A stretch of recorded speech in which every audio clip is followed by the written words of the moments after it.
Hey y'all, welcome back. Well, today's video is going to be on a cheap food plot. Now, most of our food plots, we put in, we weed kill it, burn it off, plow it up, till it, lime, test the pH, whole 9 yards. That's usually what we do for our food plots. But this one is going to be a little different. So I'm going to go ahead and jump right in the video and tell you when I got the seed, how much it's going to cost, and what little bit we're going to cover right here, so y'all stay tuned.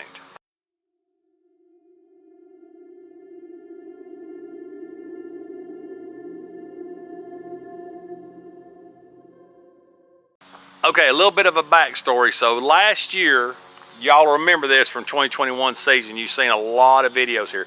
This is that big C-notch food plot. Now, we actually plowed, disked, planted, tested the pH. We put lime, the whole 9 yards down, got the pH right, and we did kind of experiment food plot. We didn't record all of it, but we did a strip down through here. This was antler king clover. That was radishes, evolved harvest down the middle. You'll see that in a lot of the videos. I'll try to add a clip right here. And then the bottom was evolved harvest in the bottom. Okay, we have replanted in the spring. We replanted this middle after the radishes went out. And they just wasn't no good no more. We turned them in. The deer did about all they was going to eat. And redid that in Whitetail Institute clover. So this is my theory on this. Now your throwing grows, everybody says all you got to do is rake the ground. Some people said you just throw it out. So what I'm going to do, I've got a pretty good little patch of clover right here, so I'm not going to put any right here. Then as you can see, from about right here over, that's all just weeds, dried up. It gets plenty of sun, but there's not much there. So there's not much growing there. I really liked that shot plot last year. So here's what we picked up. So we've got this Throw and Grow Extreme.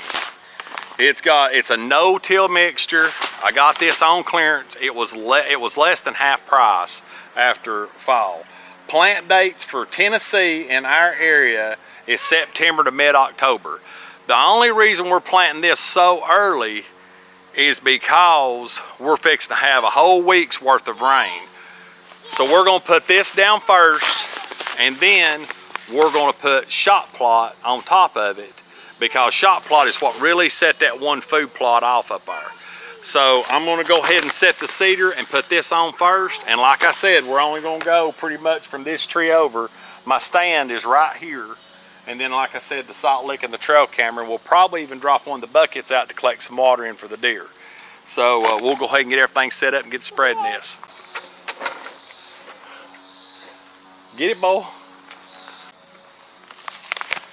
So you can see it's actually a mixture of dakin radishes, perennial clover, annual ryegrass, and forage rape. Now we're going to put this in. I think it is on a 1 setting. So I'm going to pour it in the cedar and go ahead and get it spread, and then we'll do the shot plot. I have it locked in on a 2.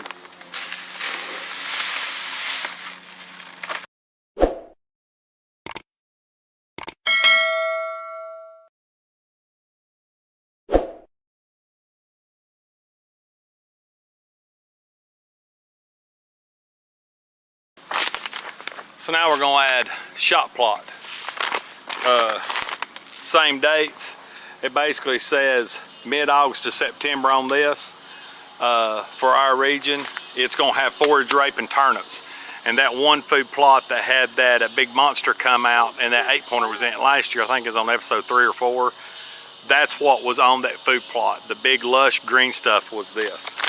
So we're just doing the front portion closest to the stand, since we have such good clover here. So we'll add this very small seed. I know, but it'll all pour out. You want me to carry you while we do it? Oh, okay. That'll work. Are you ready? I don't think it's coming out. You? Oh, there it goes.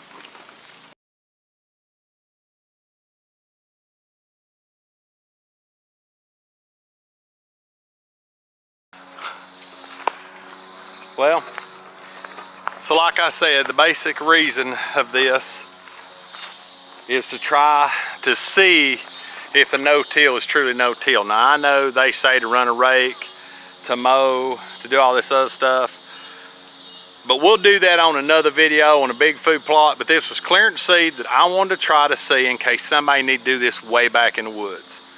So this has just been bush hogged a couple weeks ago. We just put this down. There's a, it's a pretty dry spot right here, so we'll see if the shot plot and the throw and grow do come up in this extreme heat. So 4 days of rain coming, keep your fingers crossed. We'll see, we'll come back to this and see what it looks like in a few weeks. Got that spy point over it, so we should be able to see if this front starts turning green again. But we'll continue this when we got some stuff on it. All right, today is 8/17.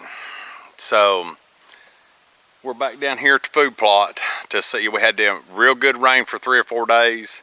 This is the food plot that we didn't do. No till, no rake, no nothing. We just had some seed and wanted to try it to see if it would work. So we planted on 8/2. It's been 15 days. We've had a bunch of rain. We've had plenty of sun. And the temps are now in the 80s, low 90s where they was at around 100. So there's not a major improvement. Now, as you can see from the video before, we have gained some greenery. From that tree was where it was mainly dead. We have gained some green here. Here and through here. So where we broadcast it, and the clover's getting a little thicker out there from what we, from the original food plot. And I think I finally figured out why we're not getting anything to grow through here. As you can see, this is our salt lick. And you can see here, there's plenty of tracks and stuff. But if you get to looking, there is paw prints where they're pawing the ground all the way. You can see there, pawing there, all the way through here. Some pawing over here, a lot of pawing here. Matter of fact, it goes all the way across. You can see some of our new growth coming up. So some of the seed did come up, but not all of it. Now, my theory is, with this much pawing this far down, we had some really, really hard rains. And it's filled this up. The salty part is literally killing everything. When it runs over and runs down the hill, it's actually killing our seed. It's just screwing with the pH or something, because the deer, they've got a line, I'd say 20 feet long, where they're pawing away from the salt lick, where the salt has overrun and run down through, and the ground's real white here. But so our conclusion of this video is, I wanted to try this just to see how it would work. Yes, for the no-till and the extreme no-till, you're supposed to at least rake the ground or clear the debris. Well, up here we have no debris. But we knew the rain was coming, and I just want to see if it worked. Looks to me like most of the shot plots coming up. I don't see much of the, well, some of this other stuff, this extreme stuff, is starting to come up, the no-till.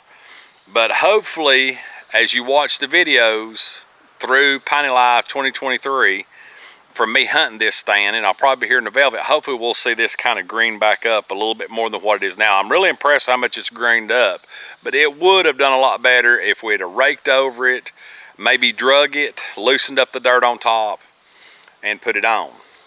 And like I said, this video was for a cheap food plot. So we're doing one of our normal food plots, weed kill, burn, of course plow, then disc, then seed, then spread the lime, or well, then color pack, and then spread the lime.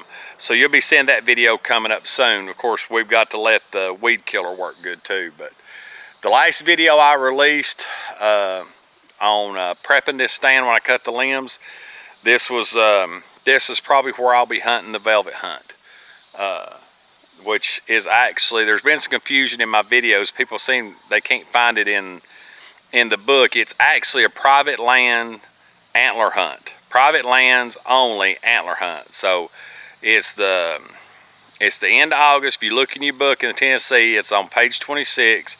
The first of each county, each unit shows the date, and it'll have a 1 by it. If you scroll down to the bottom and look at the 1, it's kind of like an asterisk or a summary at the bottom. It will tell that it's private lands only, what public lands might be open, but it's supposed to be private land only, buck only, 1. And of course, here in Tennessee, we've deemed it the velvet hunt. And I think anybody else that comes to Tennessee is here for the same reason, but call it the same thing. But it is coming up, but it is nothing like food plots we've done before. So if you're going to do this, go ahead and prep the ground, rake it, at least rake it, run a drag over it or something. Just loosen the dirt up a little bit better, and I'm sure it will come up better. The shot plot was actually in date for these dates to be planted, but the extreme throw and grow, it was actually a little bit early, but we wanted to hit it. It was more like end of August, 1st of September. But as you can see, some of it's coming up. It's real green in behind me. We got a lot of stuff coming up in here, all through here. So it still wasn't a waste of money, plus it was clearance seed. But anyways, if you like what we're doing, please subscribe and like. Drop a comment below about what you do, especially on them back food plots. The ones you got to go way back in the woods to get to that you can't get a tractor or anything to. The good thing about these videos, they help everybody out. So this was not a strike for me. This will still be usable, just not what I was hoping it would do with a no-till situation. But as always, if you like what we're doing, please subscribe and like. It really helps us out. Drop a comment below and share these videos. Tell people about us. And as always, God bless. We'll see you on the next video. See ya.